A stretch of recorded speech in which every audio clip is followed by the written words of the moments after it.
어르신 여러분, 잠시만요. 지금 제가 하는 말 꼭 들어보세요.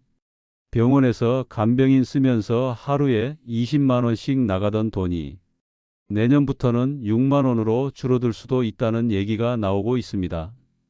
그런데 여기엔 함정이 있어요. 모든 분이 다 혜택을 받는 건 아닐 수도 있거든요. 지금까지는 아프신 부모님이나 본인이 병원에 계시면 간병비를 100%다 내야 했잖아요.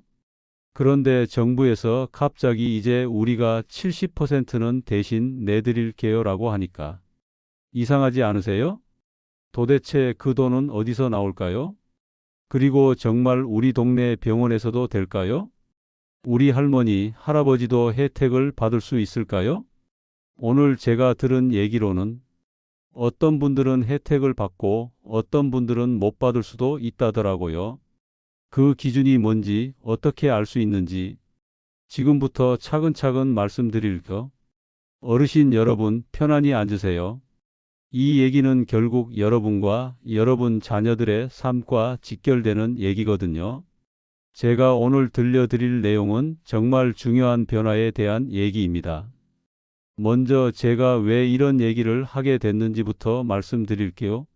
얼마 전에 제 지인 김 할머니께서 저한테 이런 얘기를 하셨어요. 아이고, 우리 영감이 요양병원에 계시는데 한 달에 간병비로만 500만 원이 넘게 나가. 애들한테 손 벌리기도 미안하고 이러다가 집안이 거덜날 것 같아. 김 할머니 같은 분들이 한둘이 아니시더라고요. 병원비는 보험으로 어느 정도 해결되는데 간병비는 온전히 가족이 다 부담해야 하니까 정말 힘드신 거예요. 그런데 최근에 정부에서 큰 발표를 했어요. 간병비를 국가에서 지원해 주겠다는 거죠. 지금까지 100% 본인이 내던 걸 앞으로는 30% 정도만 내면 된다는 얘기가 나왔거든요. 이게 무슨 뜻이냐 하면요. 예를 들어서 하루에 간병비가 15만 원이 나간다면 지금까지는 이 15만 원을 고스란히 환자 가족이 다 냈잖아요. 그런데 새 제도가 시행되면 본인은 4만 5천 원 정도만 내면 되고 나머지 10만 5천 원은 국가에서 대신 내준다는 거예요. 듣기만 해도 정말 좋은 얘기죠? 그런데 제가 여기저기 알아보니까 이게 생각만큼 단순하지가 않더라고요. 우선 이 혜택을 받으려면 몇 가지 조건이 있어요. 첫 번째는 병원이에요. 아무 병원에서나 이 혜택을 받을 수 있는 게 아니라 정부에서 지정한 특별한 병원에서만 가능하다는 거예요. 이런 병원을 의료중심 요양병원이라고 부른다더라고요. 그럼 우리 동네에 그런 병원이 있을까요? 이게 참 애매한 부분이에요. 서울이나 큰 도시에는 그런 병원들이 생길 가능성이 높겠지만 시골이나 작은 도시에는 어떨지 모르겠어요. 두 번째 조건은 환자의 상태예요. 처음에는 정말 중한 환자들부터 혜택을 준다는 거예요. 의료진이 판단하기에 간병이 꼭 필요한 중증 환자들 말이죠. 그럼 그렇게 심하지 않은 분들은 언제 혜택을 받을 수 있을까요? 이것도 아직 확실하지 않아요. 제가 이런 얘기를 하는 이유는 어르신들께서 너무 큰 기대를 하시면 나중에 실망하실 수도 있기 때문이에요. 물론 좋은 변화인 건 맞아요. 하지만 당장 내일부터 모든 분이 혜택을 받을 수 있는 건 아니라는 점을 꼭 기억해 주세요. 그럼 이제 실제 사례를 하나 더 들려드릴게요. 부산에 사시는 박 할아버지 얘기예요. 박 할아버지는 지난해 뇌졸중으로 쓰러지셔서 요양병원에 계세요. 아드님이 셋이 계신데 한 달에 간병비로만 400만 원 정도가 나간다고 하더라고요. 박 할아버지 큰아들은 서울에서 자영업을 하시고 둘째는 부산에서 회사를 다니시고 셋째는 경제적으로 여유가 없어서 형들이 나눠서 간병비를 대고 계신 거예요. 그런데 이게 몇 년째 계속되니까 정말 힘들다고 하시더라고요. 만약에 새로운 제도가 시행되면 박 할아버지도 혜택을 받을 수 있을까요? 우선 박 할아버지가 계신 병원이 정부 지정 병원이 되어야 하고 박 할아버지의 상태가 중증 기준에 맞아야 하겠죠. 이 두 가지 조건이 다 맞으면 월 400만 원 간병비가 120만 원 정도로 줄어들 수 있어요.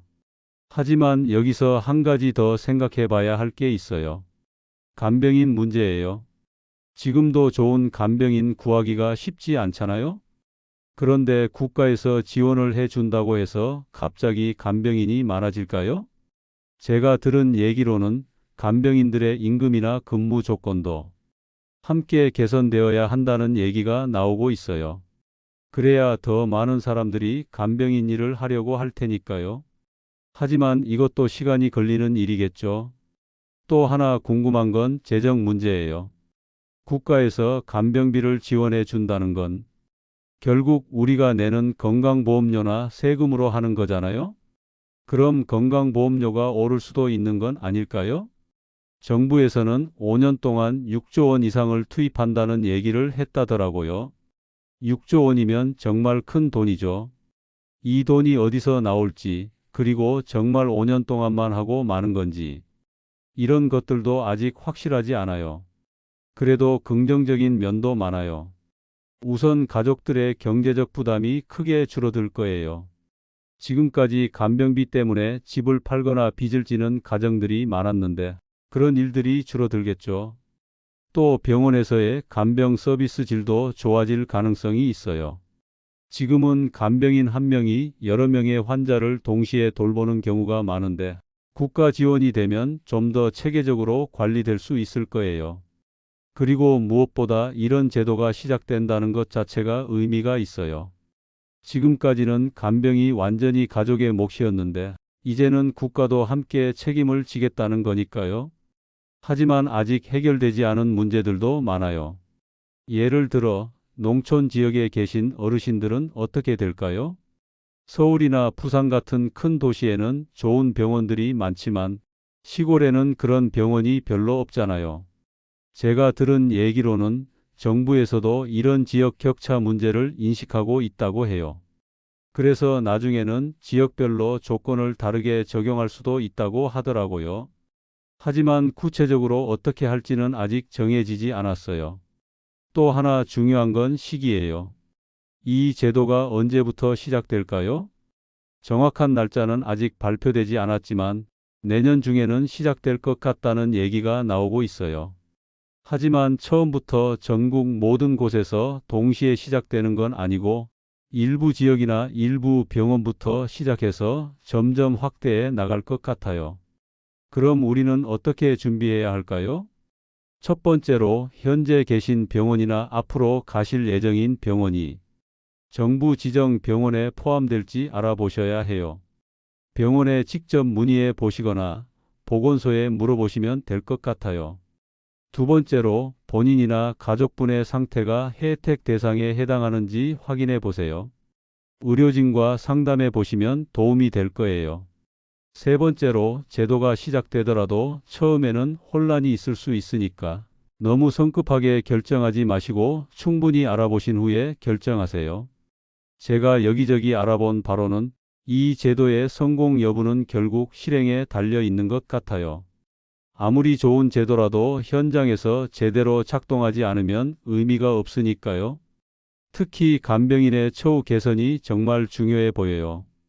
간병인들이 안정적으로 일할 수 있는 환경이 되어야 환자와 가족들도 좋은 서비스를 받을 수 있을 테니까요.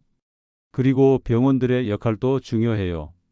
정부 지정을 받으려면 일정한 기준을 충족해야 하는데 그 기준이 너무 까다로우면 참여하는 병원이 적을 수 있고 너무 느슨하면 서비스 질이 떨어질 수 있거든요. 제가 개인적으로 생각하기에는 이 제도가 성공하려면 단계적으로 접근하는 게 좋을 것 같아요. 처음에는 정말 꼭 필요한 분들부터 시작해서 시행착오를 거쳐가며 점점 확대해 나가는 거죠.